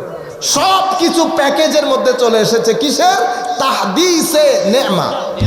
তাহদিসে নিয়ামতের শুকরিয়া কয়ভাবে আদায় করা যায় দেখেন। এরপরে আরেকটা হচ্ছে নিয়ামত যেই দিন পেয়েছেন সেই দিনকে ঈদ হিসেবে পালন করা। হযরতে ঈসা বলছেন না, রব্বানা আনজিল আলাইনা মাইদাতাম মিনাস সামা তাকুনু লানা ঈদা। আল্লাহ মুসা আলাইহিস সালামের কাছে যেভাবে জান্নাত থেকে খাদ্যের ট্রে পাঠিয়েছেন, আল্লাহ যদি আমার একটু পাঠাইতেন। হায় হায়, আমরা কিচেন থেকে খাদ্যের ট্রে আনি না, দেখলে কি খুশি লাগে না? এখন জান্নাত থেকে আল্লাহ মুসা আলাইহিস সালামের উম্মতের জন্য পাঠিয়েছেন। সুবহানাল্লাহ বলে। নবীদের শান দেখেন, আমি মাঝে মধ্যে আমার বুঝে আসে না। আপনারা বলেন না নবী আমার মতো তোমার মতো হবে, ও বাইরে গেলে এক কাপ চা দেয় না। আল্লাহ আমার নবীর মুসা আলাইহিস সালামের উম্মতের জন্য কি পাঠাইতেছে? জান্নাত থেকে খাদ্য পাঠাইতেছে। এই কম এত খতরনাক বনি ইসরাইল আর কি, ওগুলো আজকের না তো, ওগুলো বহুত পুরানো জিনিস। এগুলা টুইস্টেড। কতদিন পরে কয় না না না এগুলা খাবে না। কি খাবে? পেঁয়াজ, ডাল, তরকারি, মিম্বাকালিহা ওয়া কিফাইয়া ওয়া ফুমিহা ওয়া আদাসিহা ওয়া বাসালিহা ক্বালা তাস্তাবদিলুনা আল্লাযী হুয়া আদনা বিল্লাযী হুয়া খায়র ইবিতু মিসরা ফাইন্না লাকুম মা সাআলতুম। কো তোমরা এগুলা পছন্দ হয় না? কোন না এগুলা না, এগুলা না তো কি? কই পেঁয়াজ, মরিচ, ডাল এগুলাই বলতেছি। ফুমিহা ওয়া আদাসিহা ওয়া বাসালিহা। আর নতবা যদি তারা বন্ধ না করতো, তাদেরকে তো এমনি তো বের করে দেওয়া দরকার। তাদের কারণে জান্নাতের ফুট বন্ধ হয়ে গেছে। নতুবা তো আমার আল্লাহ পাঠাইতে থাকতেন। তো ঈসা আলাইহিস সালাম বলতেছেন, যেভাবে পাঠাইছেন আল্লাহ যদি আমাকেও পাঠান, আমি ওই দিনকে ঈদ হিসেবে পালন করব। তা আমরা কি করি? আমরা আমার নবীর আগমনের দিনটাকে ঈদে মিলাদুন নবী বলি। ঠিক আছে, মারামারি নাই। আপনি যদি বলতে না চান কোনো অসুবিধা নাই, তো বাইরের জায়গা আছে প্যান্ডেল করে, আপনি আপনারটা বলেন। আমরা কেন বলি? আমরা হযরত ঈসা আলাইহিস সালামের কথার উপর কিয়াস করে বলি। ঈসা আলাইহিস সালাম জান্নাত থেকে খাদ্যের ট্রে আসার দিন যদি ঈদ হয়, ও খান জান্নাত এক জায়গায়, আমার নবী আরেক জায়গায়। আমার নবী আরেক জায়গায়। কই নবী কই কি? সেই কারণে আল্লাহুম্মা সাল্লি আলা মুহাম্মদ। মাওলা আপনি বলতেছেন আমরা পড়তে, কিন্তু শিখিয়ে দিয়েছেন আল্লাহুম্মা আপনাকে বলতে। কারণ কি? কো বেটা তোর মধ্যে দোষ আছে, নবীর মধ্যে দোষ নাই। তুই সীমিত, আমার নবী অসীম। তোর মধ্যে এক জায়গা, আমার নবী আরেক জায়গায়। তুই যদি দরুদ পড়িস, তুই আমার নবীর শান অনুযায়ী পড়তে পারবি না। সুতরাং দরুদের বার আমাকে দিয়ে দে, আমি আমার নবীর জাত অনুযায়ী দরুদ পড়ব।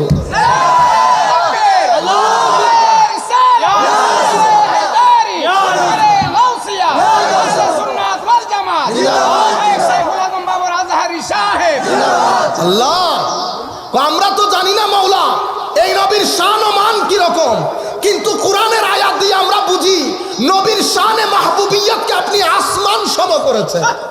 শানে মাহবুবিয়তকে আপনি আসমান সমতুল্য করেছেন। আমরা করলেও আর কতটুকুন করতে পারবো? নবীর সম্মানের সাথে আমাদের দরুদ যাবে না। সেই কারণে মাওলা দরুদ আপনি আপনার প্যারা রাসূলের উপর পড়েন, আমরা আপনার উপর সঁপে দিলাম। সেই কারণে আল্লাহুম্মা সাল্লি আলা মুহাম্মদ। সালাতের আরেকটা অর্থ হচ্ছে তাজিম। কি জি? তাজিম। সালাতের অর্থ তাজিম মানে আমরা বলি না সম্মান, কিন্তু আমি যদি আপনাকে জিজ্ঞেস করি সম্মান কাকে বলে, আপনি আর বলতে পারবেন না। কিছু বাংলা শব্দ দিয়ে অর্থ বোঝা যায় না। যেমন ভালোবাসা, যদি জিজ্ঞেস করি আমার নবীকে ভালোবাসবেন, তো ভালোবাসা কি জিনিস আমার তো আর জানা নাই, কারণ আমি শব্দটা বুঝি না। সেই জন্য তাজিম, আজ্জামা ইউআজ্জিমু তাজিম। তাজিম মানে কি? বরত্বের বহিঃপ্রকাশ করা, মহানত্বের বহিঃপ্রকাশ করা। তো সালাতের এক অর্থ হচ্ছে বরত্বের বহিঃপ্রকাশ করা। তো সালাতকে সালাত কেন বলে?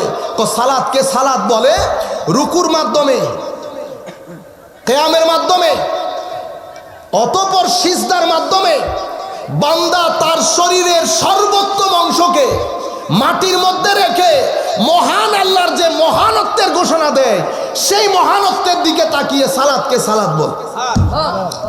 কয়টা তো বুঝলাম। তাইলে আল্লাহুম্মা সাল্লি আলা মুহাম্মদ এটার অর্থ কি হবে? এটার অর্থ হবে আল্লাহুম্মা আযিমহু। মাওলা দুনিয়া এবং আখিরাতের মধ্যে তোমার নবীর শানকে বড় করো মাওলা, মহান করো। কি রকম? ওয়া রাফা'না লাকা যিকরা। এগুলা সব সালাতের ভিতরে, আপনারা বুঝতে পেরেছেন? তাইলে একটা হচ্ছে এই কারণে আমরা ঈদ বলি। এখন আপনি যদি বলেন না না আমরা বলবো না, কোনো অসুবিধা নাই, তো কোনো অসুবিধা নাই, কারণ সবাই সব ধরনের সম্মান করতে পারে না। সম্মান হয় কানেকশনের কারণে। কিসের কারণে? কানেকশনের কারণে। কারণ এখানে মেন্টালিটি দুইটা, মানসিক অবস্থা উম্মতের মধ্যে দুইটা মেন্টালিটি। আমার নবীর ক্ষেত্রে একটা সাহাবিয়তের মেন্টালিটি। সাহাবিয়তের মেন্টালিটি মানি ইয়া রাসূলুল্লাহ নাম। সাহাবিয়তের মেন্টালিটি হুজুর আপনার কদমে আমার মা বাবা কুরবান। সাহাবিয়তের মেন্টালিটি হুজুর আপনি জানেন বেশি, আপনার খুদা বেশি জানে। সাহাবিয়তের মেন্টালিটি মানি নবীর থুতু মুবারক নিয়ে মুখে বুকে লাগানো। সাহাবিয়তের মেন্টালিটি নবীর চুলকে চুল মুবারক বলা, নবীর নখকে নখ মুবারক বলা, নবীর ঘামকে ঘাম মুবারক বলা, নবীর ঘামকে আতর হিসেবে ব্যবহার করা। এটা সাহাবিয়তের মেন্টালিটি, বুঝতে পেরেছে? আর একটা খারেজি মেন্টালিটি। এটা কোত্থেকে আসছে? এটা লাহাবি মেন্টালিটি, এটা আবু জাহলি মেন্টালিটি, কাফেরদের। আমি একটা আপনাদেরকে এক্সাম্পল দিই, অনেক রাত হয়ে গেছে। আমার নবী সাল্লাল্লাহু আলাইহি ওয়াসাল্লাম মেরাজ থেকে এসেছেন, কাফেররা জিজ্ঞেস করতেছে আবু জাহাল আবু লাহাব, কো আপনি যে মসজিদে আকসার দিকে গেছেন, আমাদের যে কিছু ব্যবসায়ী কাফেলা আসতেছে, বলেন দেখি আপনি দেখছেন তাদেরকে? যে আমি দেখেছি। তারা কখন এসে পৌঁছাবে? একজন আসবে, একদল আসবে সূর্যোদয়ের সময়, সূর্যোদয়ের আগে, আরেকজন সূর্যাস্তের আগে, মানে সূর্যাস্তের সময়, সূর্যোদয়ের সময়, আরেক দল আসবে মিড ডে, জোহরের সময়। হায় হায়, আপনি মেন্টালিটি দেখেন। আবু জেহেল আবু লাহাব অপেক্ষা করতেছে সারা রাত, কালকে যেন নবীর কথা শুদ্ধ না হয়, যেন নবী ইনসাল্টেড হয়। দেখছেন মেন্টালিটি কিরকম? আর আরেক ঘরের মধ্যে আবু বকর, উমর, উসমান ও আলী, তারা কালকের জন্য অপেক্ষা করছে যে পৃথিবী দেখবে আমার নবীর শান ও মান। মেন্টালিটি দুইটা হয়ে গেছে না? তো এক মেন্টালিটির মধ্যে এখন ওই সূর্যোদয়েরটাও চলে আসছে, মিড ডেটাও চলে আসছে, সূর্যাস্তেরটা। এটা কোনো কারণে ব্যবসায়ী কাফেলা তাদের অন্য একটা রাস্তা ভুলের কারণে ঢুকতে দেরি হয়ে গেছে। সূর্য অস্ত যাবার অবস্থা।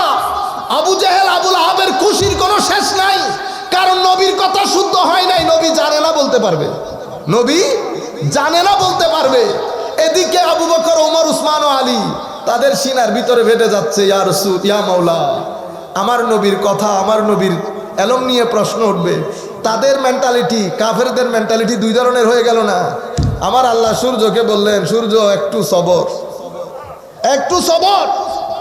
সেদিন দিন লম্বা করে দিয়েছে আমার আল্লাহ। ঠিক যেই সময় সূর্য অস্ত যাবে, আবু জেহেল বলে উঠবে তোমার কথা শুদ্ধ হয় নাই। সূর্য অস্ত যাওয়ার 1 সেকেন্ডের মধ্যে কাফেলা নজরে এসে গেছে। এক খাইমা, এক তাঁবুর মধ্যে কান্দানির অবস্থা, আর এক তাঁবুর মধ্যে ঈদে মিলাদুন নবী চলছে। এই খুশিটাকে আমরা ঈদ বলি, এই খুশিটাকে আমরা ঈদ বলি। এই যে আবু লাহাবি জাহালি মেন্টালিটি, সেটা খারেজিয়তের মাধ্যমে আজকের দিন পর্যন্ত উম্মতের মধ্যে আছে। আমাদের এখানে মানে অন্তর ভেঙে চৌচির হয়ে যায়। মুসলমানদের খেলাফত থাকলে এই মানুষগুলাকে জেলে ভরা হতো। শানে রিসালাতের মধ্যে মোহাম্মদ কি বলতেছে, এগুলা তো আমরা খারেজি জবানে শুনেছি, ফারুকি জবানে এগুলা শুনি নাই, সিদ্দিকি জবানে, গনি উসমানে গনির জবানে, আলবি জবানে আমরা এগুলা শুনি নাই। ওখানে শুনেছি ইয়া রাসূলুল্লাহ। আমাদের ছেলেপুলে ও আপনি হুজুর কনভিন্স হয়ে গেছি। ও চেহারা দেখলেন না, চেহারা শাকল ও সুরত, কনভিন্স হওয়ার জন্য তো আপনার রুচি নিচে নামছে আর কি, এত নিচে নেমে যাবে। ও আমাদের মুরব্বীদের শাকল ও সুরত দেখেন, এরা কি বড় বড় আলেম। এই শাকল ও সুরত, আপনি এগুলা যখন দুনিয়া থেকে যাবে, এদের শাকল ও সুরত আরো সুন্দর হবে। শানে রিসালাতে বিয়াদবি করবেন, প্রথমে চেহারা বরবাদ হবে, এরপরে মতের পরে বিদগুটে চেহারা হবে। কারণ আমলের মধ্যে যদি ঘাটতি থাকে, আমলে এক ব্যক্তি সারা জিন্দেগি নামাজ পড়ে নাই, তার মানে আপনি কি নামাজ বন্ধ করে দিবেন? এটা এমাদুদ্দিন। আমি বোঝার জন্য আপনাদেরকে বলছি। আমাকে যদি বলেন হুজুর এই ব্যক্তি সারা জিন্দেগি নামাজ পড়ে নাই, এই ব্যক্তি জাহান্নামী না? আমি বলবো না ভাই, ওই ব্যক্তি জাহান্নামী কিনা বলতে পারবো না, এমনিতে নামাজ না পড়লে জাহান্নামে যায়। তো হুজুর এই ব্যক্তি, ও ভাই এই ব্যক্তি জাহান্নামী কিনা বলতে পারবো না, কারণ আমার আল্লাহ আমাকে ওই দায়িত্ব দেয়। ও সেই দিন এনা দেখা যাবে কোন কারণে কে আটকে গেছে আর কোন কারণে কে পার পেয়ে গেছে। বনি ইসরাইলের ওই মহিলা সারা রাত ইবাদত করতো না, সারাদিন রোজা রাখে নাই, শুধু একটা বিড়ালকে খাদ্য না দেওয়াতে জাহান্নামে দিছেন আমার আল্লাহ। কই গেছে তাহাজ্জুদ, কই গেছে রোজা, কই গেছে ইবাদত? আমার আল্লাহ কিছু গ্রহণ করছে? আর খারাপ মহিলা, সে কুকুরকে পানি পান করানোর কারণে আমার আল্লাহ তার খারাপ কাজ দেখছে, অফ করে দিছে না? আরেক ব্যক্তি নিজের সন্তানদেরকে বলছে, আমি মারা গেলে আমাকে জ্বালিয়ে পুড়িয়ে আমার ছাইগুলা সমুদ্রে ছেড়ে দিও। আমার আল্লাহ তাকে আবার ঠিক করে মানুষের আকৃতি দিয়ে জান দিয়ে তাকে জিজ্ঞেস করছে, এই কাজ কেন করলি? মাওলা আমি বড় গুনাহগার, আমি বুঝতে পেরেছি যদি আপনি আমারে ধরতে পারেন তো ছাড়বেন না। কেন? মাওলা আমি বড় গুনাহগার। গুনাহগার বেটা, আমি রহমান, যা তোরে মাফ করে দিলাম। আসেনি কোনো মায়ের ছেলে আল্লাহর দরবারে দাঁড়িয়ে জিজ্ঞেস করবে কেন মাফ করেছেন? বনি ইসরাইলের এক ব্যক্তি 100 হত্যা করার পরেও আমার আল্লাহ তাকে মাফ করে দিয়েছেন। মানুষের উপর জুলুম করবেন না, মানুষকে প্রতারিত করবেন না, মানুষকে ঠকাবেন না, মানুষের সাথে চালাকি করবেন না। রয়ে গেল গুনাহ, তো গুনাহ আমরা না করে কি ফেরেশতা আসবে গুনাহ করতে? আমরা 10,000 বার গুনাহ করে আল্লাহর দরবারে 10,000 বার ক্ষমা চাইবো, আমার আল্লাহ আমাদেরকে ক্ষমা করে দেবে। আমরা গরিব শরীফ মানুষ, নফসের ধোঁকায় পড়ে যায়, শয়তানের ধোঁকায় পড়ে যায়। কিন্তু মানুষকে ঠকাবেন না, কখনো কুকুরের গায়েও আঘাত করবেন না, কখনো ইচ্ছে করে পা দিয়ে ডলে ডলে পিঁপড়া মেরে ফেলবেন না। এগুলা সব আল্লাহর সৃষ্টি, যিনি আপনাকে বানিয়েছেন উনি সব সৃষ্টি নিজে বানিয়েছেন। আপনারা বুঝতে পেরেছেন? সৃষ্টির প্রতি মায়া দেখাবেন, আমার আল্লাহ আপনার প্রতি মায়া দেখাবে। আমার আল্লাহ বলেছেন আমার সৃষ্টি আমার পরিবারের মতো। সেই ব্যক্তি আমার সবচেয়ে সম্মানের, আমি তাকে মহব্বত করি যেই ব্যক্তি আমার সৃষ্টির উপকারে আসে। আপনারা বুঝতে পেরেছেন? সুতরাং জুলুম করবেন না। আর কোনোভাবে এই ব্যক্তিকে তো আমি বলি নাই জাহান্নামী কিনা, কিন্তু আপনি আরেকজন বলতেছেন হুজুর এই ব্যক্তি শানে রিসালাতে বিয়াদবি করেছে। কি বিয়াদবি করলো? সে বলল নবী গায়েব জানে না, পিছনে কি আছে জানে না, নবী আমাদের মতো সাধারণ মানুষ। তো হুজুর এর অবস্থা কি হবে? আমি বলবো জাহান্নামের কুকুর হবে। এখানে কোনো আমার আল্লাহ ছাড় দেন নাই, আমার আল্লাহ ছাড় দেন নাই। সামান্য বিয়াদবিতে আমার আল্লাহ বলেছেন উতুল্লিম বাদা যালিকা জানিম। এই ব্যক্তি বিয়াদব এবং তার পিতৃ পরিচয় নাই। তাব্বাত ইয়াদা আবি লাহাব, আবু লাহাবের ক্ষেত্রে বলেছে মা আগনাল হুমাল হুয়া মা কাসাব, না তোর মাল ও দৌলত না তোর টাকা পয়সা কোনো কাজে আসবে। সুতরাং বিনয়ের সাথে বলছি, বিনয়ের সাথে বলছি অন্তত আমার নবীর শানে বিয়াদবি করবেন না। আপনারা যেভাবে আমার নবীকে দেখতেছেন, আমার নবী আপনার আমার দৃষ্টি থেকে অনেক অনেক অনেক উপরে দেখতেছেন না? সুবহানা সুবহানা আল্লাজি আসরা বিআবদিহি, যিনি নিয়ে গেছেন আল্লাহর বান্দাকে। আপনারা এখন হইচই করেন না, বান্দা বলছে বান্দা বলছে। ও বেটা, বান্দা যদি না বলতো মুসা আলাইহিস সালামের মুজিজা দেখে, ঈসা আলাইহিস সালামের মুজিজা দেখে তার উম্মতরা বলেন না আল্লাহর পুত্র? তো এত বড় মুজিজা আল্লাহ যাকে দান করতেছেন তাকে আবার আল্লাহর পুত্র বানাই দিবেন না? সেই কারণে আব্দিহি বলেছে। আল্লামা ইকবাল কি বলেছেন? আব্দে দিগার আব্দুহু চিজে দেগার আসেরা পা ইন্তেজার ও মুনতাজার। আব্দার আব্দুহু এক জিনিস না, একজন ইন্তেজার করে আরেকজনের জন্য ইন্তেজার করা হয়। যিনি ইন্তেজার করেন উনি আব, যার জন্য ইন্তেজার করা হয় উনি আব্দুহু, আব্দুহু। সেই জন্য মেরাজের বর্ণনা আমাদের বাইরা দেয় না। কেন দেয় না?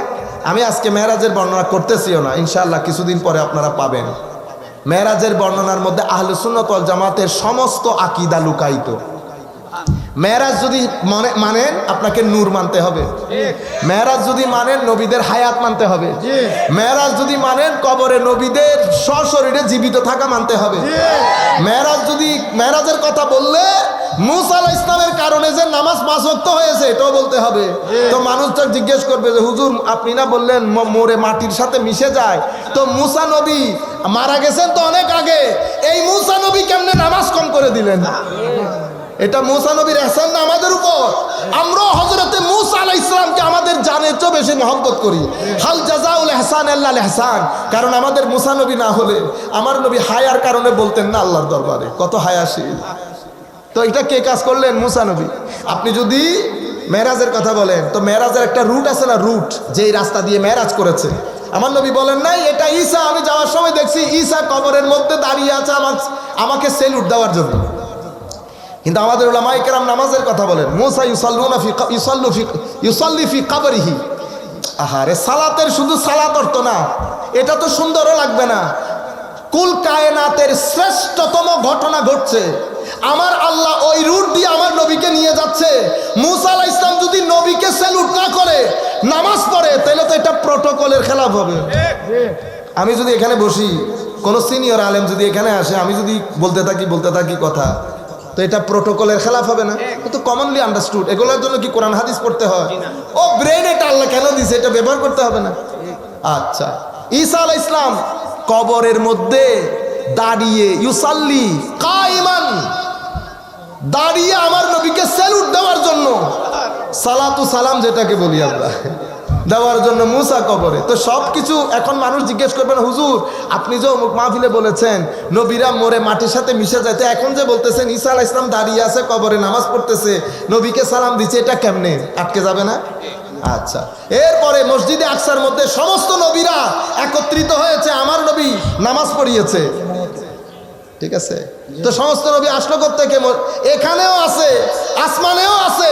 তাইলে বোঝা যাচ্ছে নবীরা যখন দুনিয়া থেকে চলে যায় নবীদের শক্তি 10 গুণ আরো বেড়ে যায়। এখানেও নবী, ওখানেও নবী, আবার মসজিদে আকসার মধ্যেও নবী। সেখানে বৈঠকও হয়েছে, মজলিস হয়েছে, মজলিস। ইমাম ইবনে কাসির বর্ণনা দিয়েছেন, অসংখ্য মুহাদ্দিসিন স্ব কিতাবের মধ্যে রওয়ায়াতগুলো এনেছে। বৈঠক হয়েছে, সেই মজলিসের মধ্যে আমার নবী মূল ওয়াজ করেছেন, তালিমের কথা বলেছেন, নিজে রহমতুল্লিল আলামিন হিসেবে এসেছে সেটা বলেছেন, উম্মতকে এলমের প্রতি ধাবিত করেছেন। তো আমার নবী মসজিদের ইমামতি, নামাজের ইমামতি, ইমামুল মুরসালিন, আমার নবী সেই মজলিসের প্রধান আলোচক, জলিলুল কদর পয়গম্বর মুসা নবী, ঈসা নবী, হযরতে দাউদ আলাইহিস সালাম সহ ইব্রাহিম আলাইহিস সালাম সহ সবাই আলোচক ছিলেন, আলোচক বৃন্দ, ঠিক আছে? তো এগুলা যদি বলেন মানুষ জিজ্ঞেস করে ফেলবে না, হুজুর আপনারা বলেন নবী, তো এখানে তো আলোচনাও করতেছে, কেমনে সম্ভব? সেই কারণে আমি অনেক চিন্তা করেছি, আমাদের অনেক ভাই মেরাজের কথা বলতে চায় না। কেন? কারণ মেরাজ বলতে গেলে আহলে সুন্নাত ওয়াল জামাতের সমস্ত আকীদাগুলো চলে আসবে। তখন তো আমি আপনাকে জিজ্ঞেস করবো, হুজুর আপনি বলেন শুধু বাসার মাটি, তো মাটি যদি হয়, এই যে আমার নবী মক্কা শরীফ থেকে মসজিদে আকসা পর্যন্ত গেছে বুররাক দিয়ে, কি দিয়ে? আপনারা মনে করেন শুধু একটা বাহন না, মেরাজের মধ্যে 5টা বাহন ব্যবহৃত হয়েছে। কয়টা বাহন? 5টা। হারাম থেকে আকসা বুররাক দিয়ে গেছে। তো বুররাক এটা তো আল্লাহর পক্ষ থেকে প্রেরিত অসাধারণ গতি সম্পন্ন নূরি বাহন। তো নূরি বাহনের মধ্যে বাসার বসতে পারবে? আমি তো জিজ্ঞেস করবো, হুজুর আমাকে বুঝান, আপনি যদি বলেন মাটি, তাইলে শুধু মাটি যদি হয় তো নূরি বাহন, আর নূরি বাহন মানে নর্মাল নূরি বাহন না, কেমনে বসছে? নাম্বার 1, আমার নবী মসজিদে আকসা থেকে সিদরাতুল মুনতাহা গেছে মেরাজ নামক নূরি সিঁড়ি বেয়ে। সেই কারণে মেরাজকে মেরাজ বলে। মেরাজ মানে সিঁড়ি, ওই সিঁড়ি দিয়ে আমরা কি বলি? নাইট অফ অ্যাসেনশন, অ্যাসেন্ডিং মানে উঠা। পাহাড়ের মধ্যে উঠেন না আপনারা, সেটাকে কি বলে? অ্যাসেন্ড করা, উপরে ওঠা ধাপে ধাপে। তো এটা মেরাজ। তো এটা কি কয়? এটা বিশেষ নূরি সিঁড়ি, যেটা জিবরিল, এখন জিবরিল নূর না মাটি? তো নবীও একসাথে, জিবরিলও একসাথে, দুঃখে পড়ে যাবে। এরপরে একটা জায়গার মধ্যে গিয়ে আমার নবীর রফরফের উপরে উঠেন, যেখান থেকে রফরফের উপরে উঠেন সেখানে জিবরিল বলছে আমি আরেকটু গেলে আমার পাকা জ্বলে যাবে।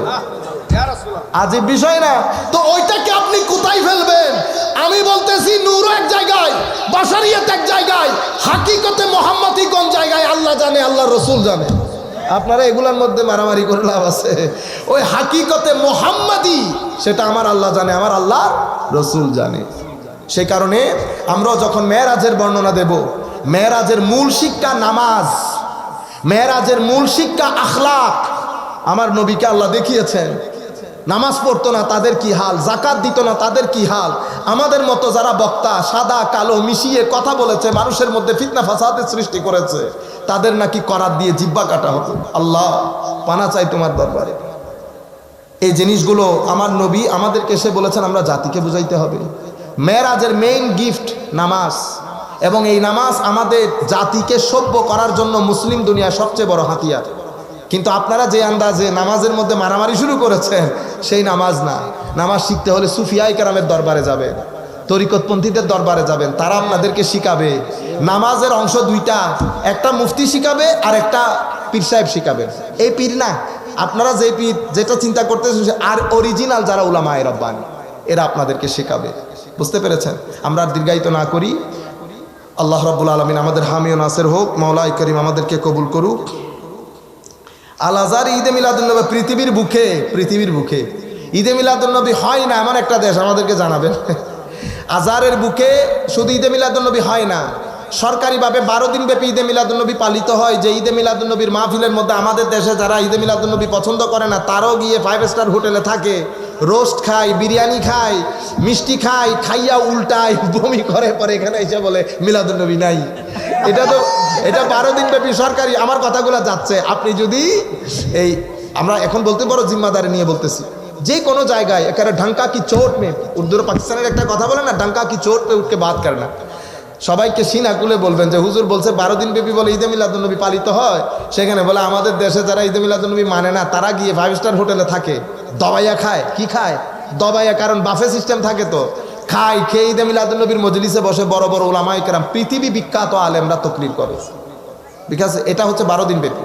আবার আমরা যেরকম জুলুস করি 12 রবিউল আউয়াল শরীফ, জুলুস হয় নারী পুরুষ একসাথে নির্বিশেষে। আজহারের স্বনামধন্য উলামাগুলো আমাদের দেশের মতো টৈশা মৌলভী না, কুল কায়নাত যাদের উপর এলমের জন্য ভরসা করে, তারা সেই জায়গার মধ্যে স্পিচ করে, বক্তব্য দেয়। কে শরীক সামিল হয় নাই আমাদের দেশে আজহার থেকে পড়ে এসে? তা আপনি আমাকে চ্যালেঞ্জ করতে পারেন যে হয় না, চ্যালেঞ্জ করেন। বেটা মিথ্যা বলিয়েন না মানুষকে। আপনি আপনার আইডিওলজি ডিফারেন্ট হতে পারে, আপনি বলবেন যে হুজুর আমার আইডিওলজি ডিফারেন্ট, কিন্তু আপনি আজহার সম্পর্কে মিথ্যা কথা বলবেন না। এখানে আমাদের এখানে চট্টগ্রামের মধ্যে আজহারের পক্ষ থেকে একটা অফিস আছে, যেটা আজহার ইউনিভার্সিটির মাধ্যমে নির্বাচিত। সেটার প্রেসিডেন্ট আমাদের সুফি মিজানুর রহমান চাচা, এই যে পিএইচপির মিজান সাহেব, মিজান চাচা, ঠিক আছে? তো ওখানে স্বাভাবিকভাবে আমরা নিজেরা পালন করি, একসাথে পালিত করি। আমাদের ছেলেরা ওখানে আছে, ঈদে মিলাদুন্নবী ওখানে পালিত হচ্ছে। মুহররম শরীফের মধ্যে আজহারের উলামায়ে কেরাম আসে না? উরুস শরীফের মধ্যে আজহারের উলামায়ে কেরাম আসে না? ওরসের খাওন কে খায় নাই? উরুসের খাউন কে খায় নাই? আমাদের ঘরের মধ্যে সব উরুস পালিত হইতো। সমস্ত উরুসের মধ্যে বর্তমানে আমি বলতেছি না, কারণ আমাদের বন্ধু বান্ধব ছিল, এখানে এসে কেন উল্টে যায় সেটা বুঝি না। ওখানে কিন্তু বহুত মহব্বত, অনেক মহব্বত। ওখানে উরুসের মধ্যে আসতেছে, কিয়াম করতেছে। আমি আপনাদেরকে বলতেছি বড় বড় জায়গার উলামায়ে কেরামের আওলাদ, বড় বড় জায়গার উলামায়ে কেরামের আওলাদ। কিন্তু আমাদের বন্ধু, আমি নাম বলতে চাই না, আমরা এখনো সম্মান করি, আমাদের সাথে সম্পর্ক তো আছে, কিন্তু এখানে এসে বুঝি না কেন উল্টে যায় এবং কেন সত্য কথাগুলো বলেন না। এখানে তো কারোর সাথে কারো দেখাই হয় না, অথচ এক জায়গায় বসেছি, এক বিছানায় শুয়েছি, একসাথে তাবারুক গ্রহণ করেছি।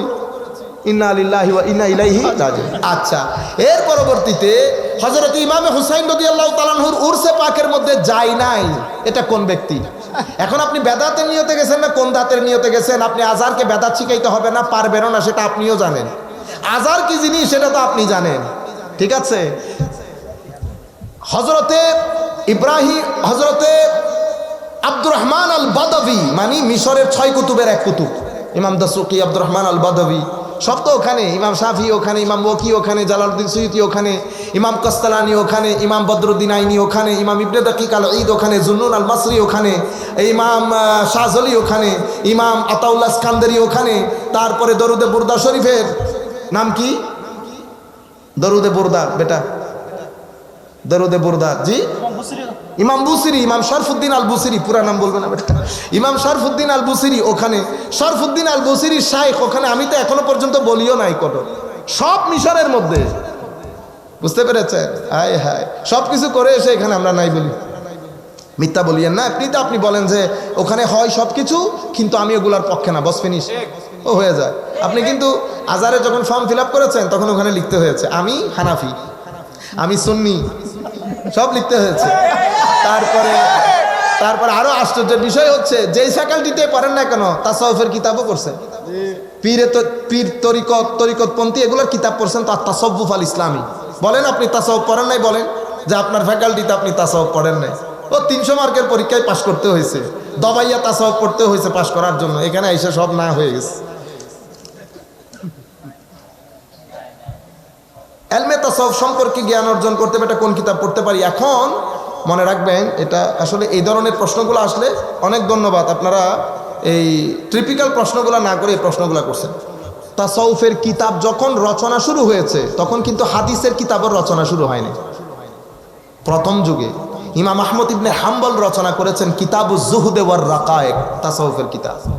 ইমাম হারিস আল মুহাসিবি, না তো আজকের জমানা না তাবিঈনের জমানা, কিতাব লিখেছেন কিতাবুজ জুহদ ওয়ার রাকায়েক। ইমাম আল্লাহুম্মা সাল্লি আলা সাইয়্যিদিনা মুহাম্মাদিন ওয়া বারাক, আব্দুল্লাহ ইবনে মুবারক রাদিয়াল্লাহু আনহু ইমামে আজমের ছাত্র, আবার ইমাম বুখারী রহমতুল্লাহ আলাইহির দাদা শেখ না, উনিও রচনা করেছেন কিতাবুজ জুহদ ওয়ার রাকায়েক। তাহলে তাসাউফের কিতাব যারা একাডেমিক, তারা আমি 5-6টা কিতাবের নাম বলবো এই কিতাবগুলোর মাধ্যমেই। কারণ এলমে হাদিসের যেমন আমরা বলি না এটা 6 কিতাব এলমে হাদিসের, এলমে হাদিসের আরো অসংখ্য কিতাব আছে, কিন্তু মেইনলি 6টা কিতাব আমরা ওগুলাকে বলি সিহাসিত্তা, ঠিক আছে? অনুরূপভাবে তাসাউফ আমাদের তফসিরের কিতাবেও সেম।